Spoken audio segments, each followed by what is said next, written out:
Subscribe करें और bell दबाएं ताकि कोई खबर रह न जाए।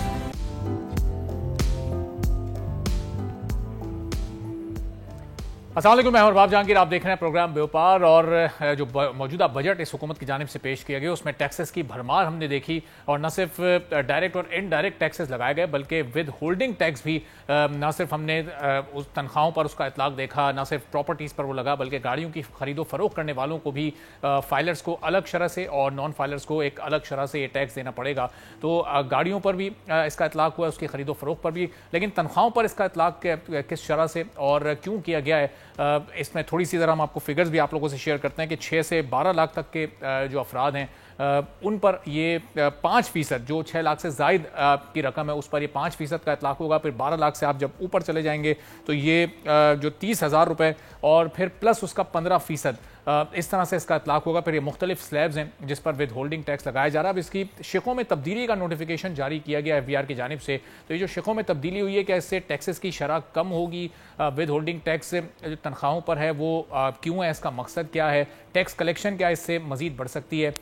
इस वक्त हमारे साथ बोर्ड के मेंबर और तर्जुमान FBR बख्तियार में मोहम्मद साहब मौजूद हैं। उनसे सारी सूरत हाल ज़रा डिस्कस करेंगे, उनसे जानेंगे कि FBR की जानिब से फैसले क्यों किए गए। बहुत शुक्रिया बख्तियार साहब, प्रोग्राम के लिए आपने वक्त निकाला। सबसे पहले तो ये बताइएगा, तनख्वाहें हो या गाड़ियों की खरीदो फरोख्त हो, प्रॉपर्टी हो, ये विद होल्डिंग टैक्स सबके ऊपर लागू कर दिया गया है? जी वालेकुम सलाम, thank you very much for giving me the opportunity. जनाब, विद होल्डिंग टैक्स तो खैर तनख्वाह पे पहले भी था। अच्छा। लेकिन आप ये कह सकते हैं कि जी उस पर रद्दबदल किया गया है, और जिस तरह आपने कहा कि जी कुछ लोग जो पहले शायद लोअर स्लैब में आते थे या वो टैक्स नहीं देते थे, वो टैक्स नेट में आ गए, तो वो विद टैक्स उस पर तो पहले ही था। कुछ चीजों पे नया लगा है, लेकिन सैलरी पे तो पहले भी था। अच्छा, तो सर इनकम टैक्स लोग दे रहे हैं, सैलरी जो लोगों की इनकम है उस पर इनकम टैक्स हो गया। इनडायरेक्ट टैक्सेस लोग दे रहे हैं, जब कोई चीज लोग खरीदने जाते हैं उस पर 17-18% सेल्स टैक्स देते हैं। तो फिर ये विद होल्डिंग टैक्स की जरूरत सैलरी पर क्यों है? नहीं, with holding tax direct tax है, वो जैसे आप कमाते हैं तो उस पर आपको देना पड़ता है। तो चूंकि सैलरी एक इनकम है, उस पर ये इनकम टैक्स लग रहा है। With holding tax basically income tax है। सेल्स टैक्स तो आपके एक्सपेंडिचर पे जब आप कोई चीज खरीदने जाते हैं तो उस पर होता है। तो ये दोनों डिफरेंट टैक्सेस हैं, सैलरी का इनकम टैक्स और वो सेल्स टैक्स है। अच्छा, ये जो इनडायरेक्ट टैक्सेस में अभी हमने देखा कि ये इजाफा किया गया है, ये FBR का आइडिया था या ये गवर्नमेंट का आइडिया था, ये फाइनेंस मिनिस्टर का आइडिया था, ये इम्प्लीमेंट तो हो गया, ये आइडिया किसका था कि टैक्सेस उन्हीं लोगों पर बढ़ा दिए जाएं जो पहले से टैक्स पेयर्स हैं? नहीं, ये थोड़ी सी हमारी मिसअंडरस्टैंडिंग है। ये बेसिकली टैक्स पॉलिसी इशू होता है। बहुत सारे फैक्टर्स को का मुतालिया करने के बाद हम इस नतीजे पर पहुंचे थे कि हमने कहाँ से अपने रिसोर्स मोबिलाइजेशन करनी है। आपको पता है कि जब तक हम अपने डोमेस्टिक रिसोर्सेज बढ़ाएंगे नहीं, बात बनेगी नहीं। कर्जों से तो मुल्क नहीं चलेगा ना चल सकता।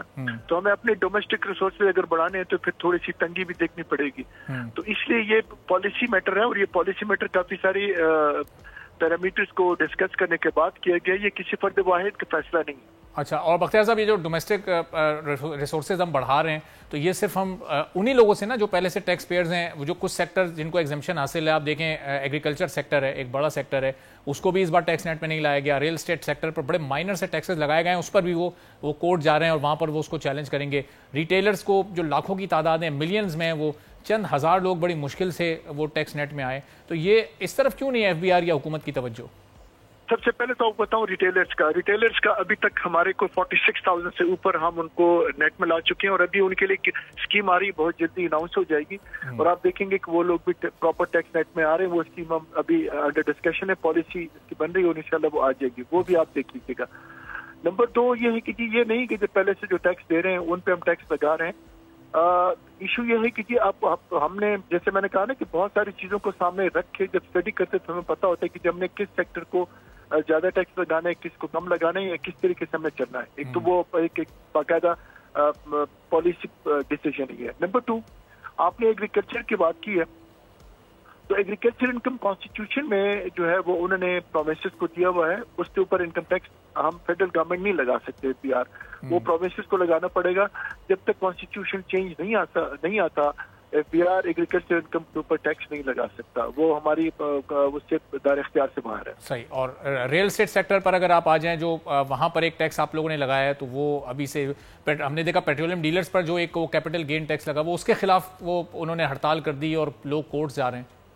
नहीं, वो ऐसा नहीं है, वो एक इंटरप्रिटेशन थी कि उनके ऊपर लग गया, वो हमने SRO इशू कर दिया और वो उनके इंटरप्रिटेशन हमने क्लियर कर दिया, उन पे पेट्रोलियम डीलर्स पे वो नहीं लग सकता, वो नहीं लग रहा।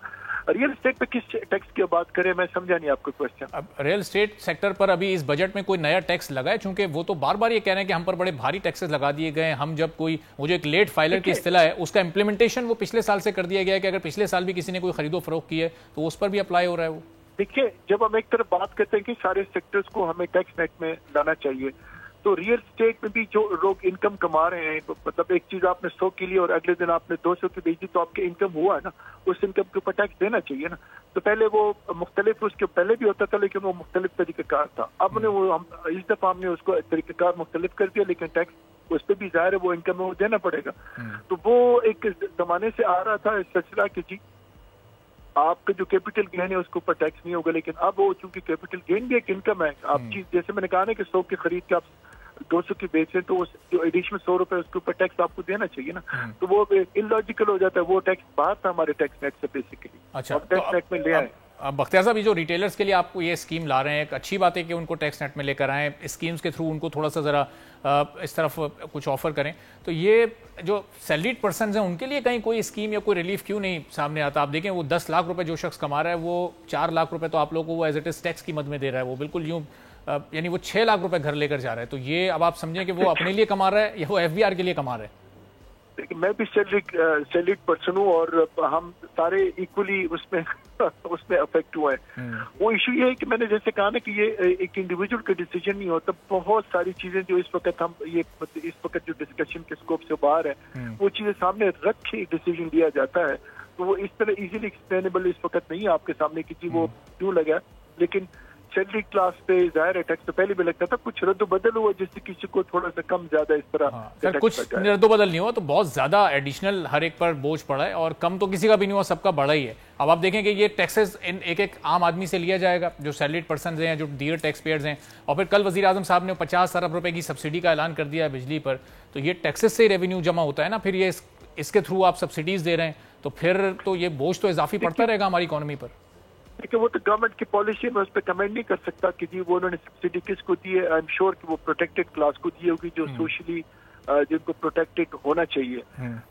सैलरीड क्लास तो उनके साथ आप इससे मिक्स ना करें, वो डिफरेंट तनख्वाह ले रहे हैं, लेकिन वो तो बेचारे, वो मेरे ख्याल में उनको सब्सिडी दी कि मैंने देखा नहीं है वो, और मुझे नहीं पता कि वो कैसे दिए, लेकिन वो जाहिर एक प्रोटेक्टेड क्लास होगी जिनको प्रोटेक्ट करना हमारी। और बख्तियार साहब, इस बार जो टैक्स रेवेन्यू का जो टारगेट 13,000 अरब का ऑलमोस्ट वो रखा गया है, तो बहुत सारे इकोनॉमिस्ट कह रहे हैं कि ये बड़ा अनरियलिस्टिक है, ये अचीव नहीं हो पाएगा, फिर उसमें कुछ एडिशनल टैक्सेस भी, एडिशनल रेवेन्यू भी कुछ उसमें ऐड होगा, तो ये इसको आप लोग अचीव कर लेंगे?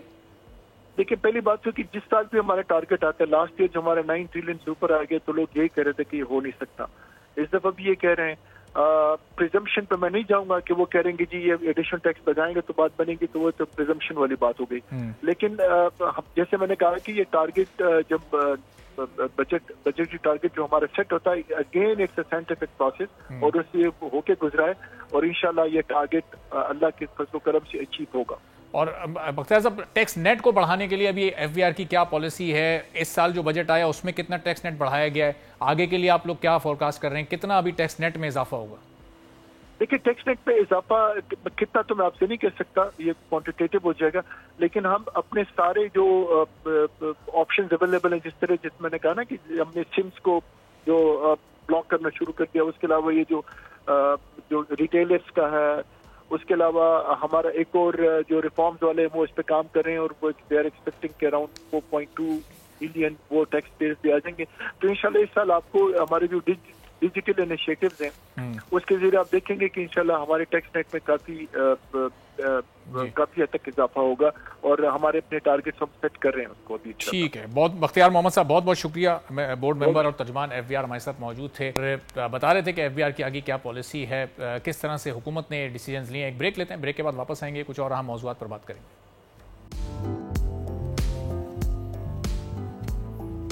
एक बार फिर प्रोग्राम में आपको खुशामदीद कहेंगे और एप्टिमा की जानिब से इस वक्त हुकूमती फैसले के खिलाफ एक बयान सामने आ रहा है, एक बयानिया और एहतजाज सामने आ रहा है। 50 अरब की सब्सिडी हुकूमत ने फर्टिलाइजर सेक्टर को RLNG टैरिफ के जरिए देने का फैसला किया और इस फैसले को एप्टिमा कहता है कि बहुत ही गलत फैसला है, इसका एक्सपोर्ट फी असरात मुरतब हो सकते हैं। चेयरमैन एप्टिमा ने भी यह मामला उठाया था वजीर तमन्नाई ओवैस लगारी साहब के सामने, और कामरान अरशद साहब जो चेयरमैन एप्टिमा नॉर्थ जोन के MD भी हैं, गाजी फैब्रिक्स इंटरनेशनल लिमिटेड के हमारे साथ मौजूद हैं। ज़रा उनसे हम जानेंगे कि इस वक्त मिल्स मालकान को इस पर एतराज़ात हैं क्या और एप्टिमा क्यों इस फैसले की नफ़ी इस वक्त कर रहा है। बहुत शुक्रिया कामरान अरशद साहब, प्रोग्राम के लिए आपने वक्त निकाला। इस फैसले पर एप्टिमा के तहफ़्फ़ुज़ात हैं क्या? ये जो सब्सिडी 50 अरब की मिल रही है इस वक्त फर्टिलाइज़र को या मिलने जा रही है, तो ये आप लोग इसको दुरुस्त नहीं समझते? जी वालेकुम सलाम। हम इसको इसलिए दुरुस्त नहीं समझते बिकॉज आप एक सेक्टर को सब्सिडाइज करके उसकी क्रॉस सब्सिडी का बोझ आपने RLNG के रेट पे डाल दिया है। और जैसे कि आप जानते हैं कि सिंध या साउथ जोन में तकरीबन 75% आप 70 से 75% सिस्टम गैस यानी कि डोमेस्टिक गैस दे रहे हैं और 30% RLNG दे रहे हैं, और इधर पंजाब में या नॉर्थ जोन में आप तकरीबन 75% RLNG दे रहे हैं और 25% डोमेस्टिक गैस दे रहे हैं। और RLNG जैसे आप जानते हैं कि उसका रेट तो $14 से ज़्यादा है, 14.5 पौने 15 के करीब इस वक्त है। तो उस पे अगर आप ये 50 अरब रुपए की सब्सिडी फर्टिलाइजर को देंगे और हमारा RLNG का रेट बढ़ाएंगे तो हमारी तो गैस उतने प्रोपोर्शन से महंगी हो जाएगी। तो उसका ये तरीकाकार गलत है। अगर गवर्नमेंट ने सब्सिडी देनी है तो गवर्नमेंट अपना PSDP कम करके या अपना कोई और खर्चा कम करके दे दे। अगर गवर्नमेंट ने उससे हमारा रेट बढ़ा के फर्टिलाइजर को सब्सिडी देनी है और फिर वो पास थ्रू भी नहीं होना जमींदार को, तो सर वो फिर आप माजरत के साथ इंडस्ट्री के साथ ज्यादती कर रहे हैं और आपकी सनत वैसे ही बंद होती जा रही है। 55-60% की कैपेसिटी पे सनत चल रही है, चाहे वो टेक्सटाइल है, चाहे वो लेदर है, चाहे आपकी दूसरी दीगर सनतें हैं। आपको हाई बिजली रेट का सामना है, हाई गैस रेट का सामना है, हाई इंटरेस्ट रेट का सामना है, 18% GST का सामना है, हाई इंटरेस्ट रेट का सामना है। ऊपर से फिर आप हमारी मजीद कॉस्ट बढ़ा देंगे तो जो हम पार्शियल कैपेसिटी चला रहे हैं वो कैसे चलाएंगे? ठीक है साहब, अब ये भी मैं आपसे जानना चाह रहा हूँ कि ये जो इसका इस वक्त इस फैसले का असर है, यानी क्रॉस सब्सिडी का जो पूरा बोझ है वो सनतों को ही पड़ेगा, वो मिल्स पर ही पड़ने जा रहा है, चूंकि ओगरा 2002 का जो एक ऑर्डिनेंस है वो भी मौजूद है, तो उसकी तो ये कहीं खिलाफ वर्जी कोई होने नहीं जा रही। इसकी सूरत में अगर किसी सेक्टर को गवर्नमेंट को सब्सिडी देनी है तो ज़ाहिर है वो किसी ना किसी दूसरे सेक्टर पर तो वो फिर असरअंदाज होगी। सर नॉर्मली सब्सिडी देने का जो तरीकाकार होता है ना, गवर्नमेंट उसके फंड्स खुद एलोकेट करती है और वो एलोकेट करके अपने बजट में उसके लिए प्रोविजन करती है। अब गवर्नमेंट ने इसकी एलोकेशन अपने बजट में उस तरह नहीं रखी। ये हमारा रेट बढ़ा रहे हैं ताकि जो फंड्स इन्होंने देने हैं उसकी सब्सिडी में, वो एक तरफ गवर्नमेंट वो फंड्स एलोकेट कर रही है और दूसरी तरफ हमारा रेट बढ़ा रहे हैं। उसका ये तरीकाकार नहीं है। उसका तरीकाकार ये है कि फिर आप ओवरऑल सबके लिए रेट बढ़ाएं, हर कंज्यूमर कैटेगरी के लिए। अगर आपने फर्टिलाइजर को सब्सिडी देनी है, खाली आप इंडस्ट्री के RLNG के रेट का टैरिफ नहीं बढ़ा सकते। तो अब कामरान साहब, ये आप लोग, आपकी इंडस्ट्री की ये सेल्फ अंडरस्टैंडिंग है कि आप लोग का चूंकि टैरिफ बढ़ने जा रहा है तो आप ये समझ रहे हैं कि क्रॉस सब्सिडी का बोझ आप पर पड़ रहा है, या ये वाकई हुकूमत की तरफ से डिलीवर भी किया गया कि ये जी हम ये सब्सिडाइज करने जा रहे हैं एक सेक्टर को, तो इसलिए आप लोग का टैरिफ हमने बढ़ाया? ये सर ओगरा के डॉक्यूमेंट्स के थ्रू एंड वेरियस डॉक्यूमेंट्स के थ्रू हमें ये पता लग चुका है फोरेंसिकली कि ये हमारा रेट RLNG का इसलिए बढ़ा रहे हैं कि इन्होंने उधर क्रॉस सब्सिडी देनी है, तो उधर क्रॉस सब्सिडी देने के लिए उसी प्रोपोर्शन से इन्होंने RLNG का रेट बढ़ाया है रादर देन कि सारी कंज्यूमर कैटेगरीज का रेट बढ़ाए। हमने पहले ओगरा को लिखा तो ओगरा के पास इस बात का खुद भी जवाब नहीं है, तो इट मीन्स कि ये रेट RLNG का गलत बढ़ाया जा रहा है, जबकि तेल का रेट मोर और लेस वही है जो आज से महीना पहले या 2 महीने पहले था। तो उस वक्त RLNG का रेट लोअर था। तो अब अगर RLNG का रेट हायर है तो इट मीन्स कि गवर्नमेंट जितनी फर्टिलाइजर को क्रॉस सब्सिडी देगी उसकी रिकवरी के लिए उतना वो RLNG का रेट बढ़ाएंगे। तो सर ये तरीकाकार या प्रैक्टिस गलत है। आप मुझे अगर सब्सिडी दें और मैं आपका रेट बढ़ाऊं तो जाहिर है फिर आप तो शोर मचाएंगे ना। और कामरान साहब, जिस दिन आसिफ इनाम साहब ने ये मामला मिनिस्टर के सामने रखा, जो एनर्जी मिनिस्टर हैं, उससे पहले वो हमारे साथ इसी प्रोग्राम में मौजूद थे और यहाँ भी उन्होंने अपनी सारी डिमांड रखी थी। तो एनर्जी मिनिस्टर ने फिर इस पर जवाब क्या दिया है? आप लोगों की इस डिमांड को उन्होंने कंसीडर किया है, यानी आगे कुछ मानने जा रहे हैं वो, या फिर वहाँ से सिंपल कोई नो का जवाब आ गया? सर ये petroleum gas technically petroleum ministry के अंडर आती है, तो हम उन्हें इससे आगाह कर चुके हैं, बावर करा चुके हैं। वहां से अभी तक हमें कोई जवाब नहीं आया, तो हमें फिर जो भी नेसेसरी वो इस्तेमाल करने पड़ेंगे इसको रिवर्स पाने की। तो ये ओवैस लगाई साहब से तो आप लोगों की मुलाकात हो चुकी है, अभी मुसद्दिक मलिक साहब से भी आपकी मुलाकात होनी है जो पेट्रोलियम मिनिस्टर है? सर हमारी दोनों से हो चुकी है। अच्छा। ओवैस लगाई बिजली के हैं और मुसद्दिक मलिक साहब पेट्रोलियम के हैं, तो ये उनका शोबा है डायरेक्टली RLNG और गैस, तो इस पे अभी हमारी उनसे मुलाकात होनी है।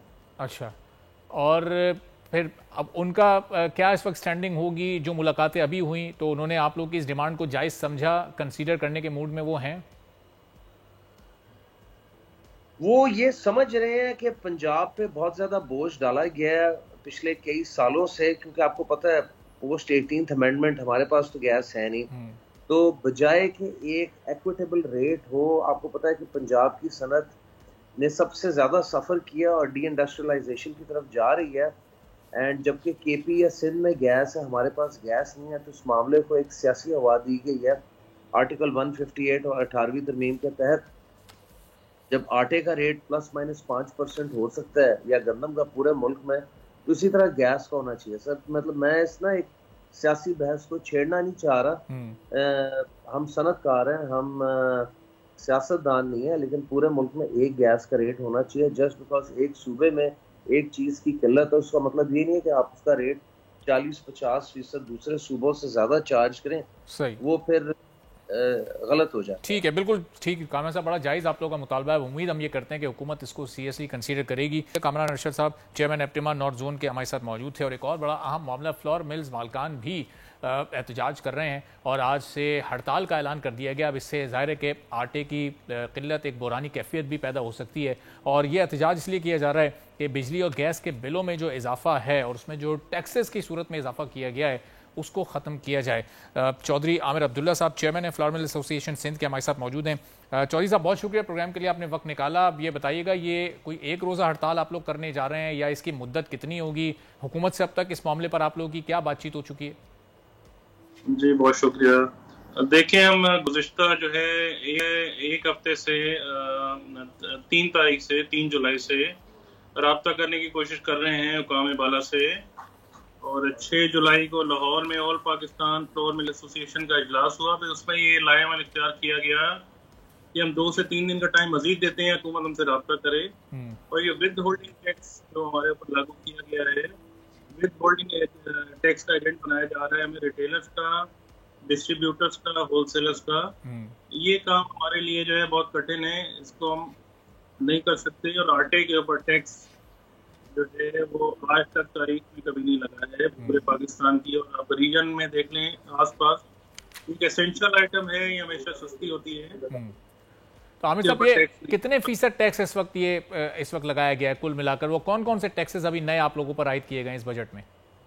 देखिए, हमारा एक्चुअल टैक्स तो है 0.25% टर्नओवर के ऊपर। ठीक है, ये मिनिमम एक टैक्स रजीम है, ये फ्लावर के लिए है।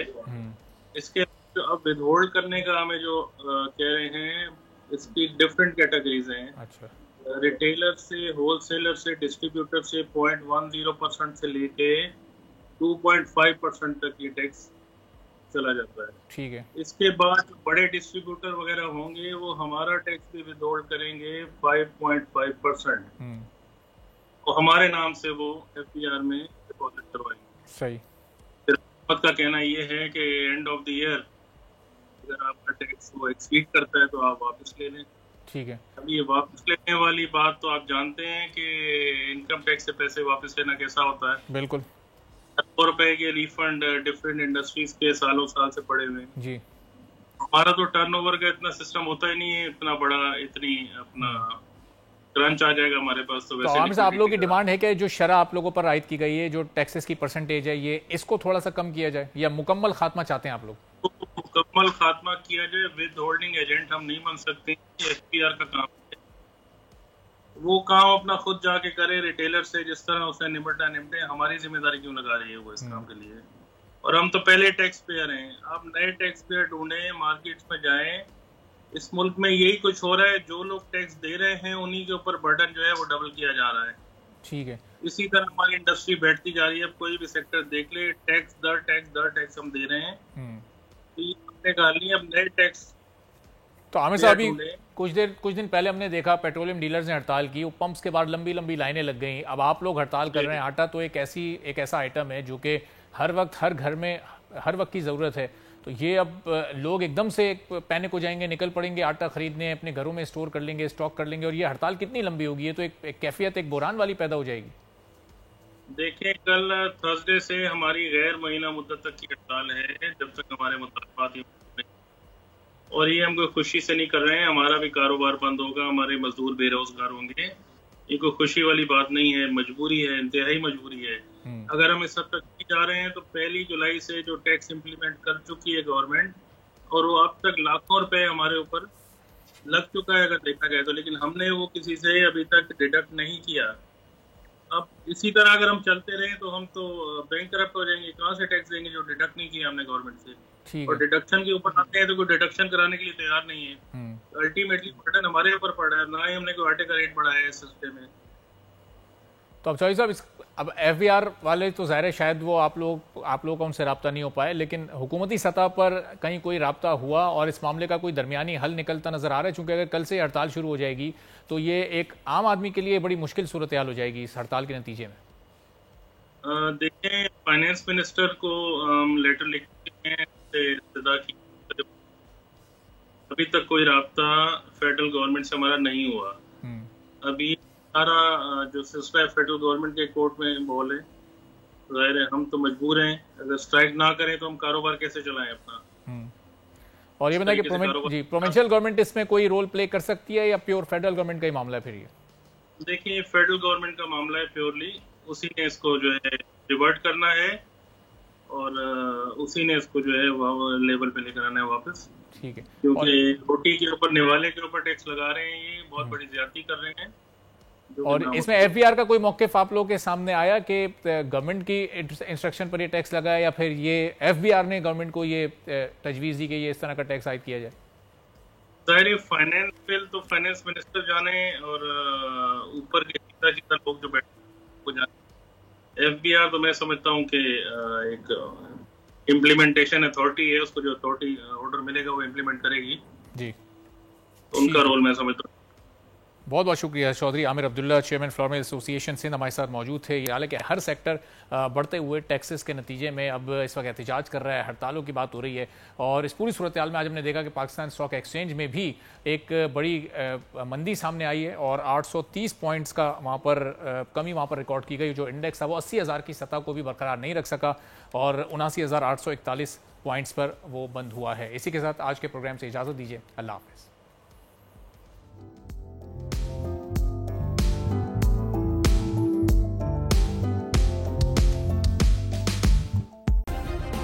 सब्सक्राइब करें और बेल दबाएं ताकि कोई खबर रह न जाए।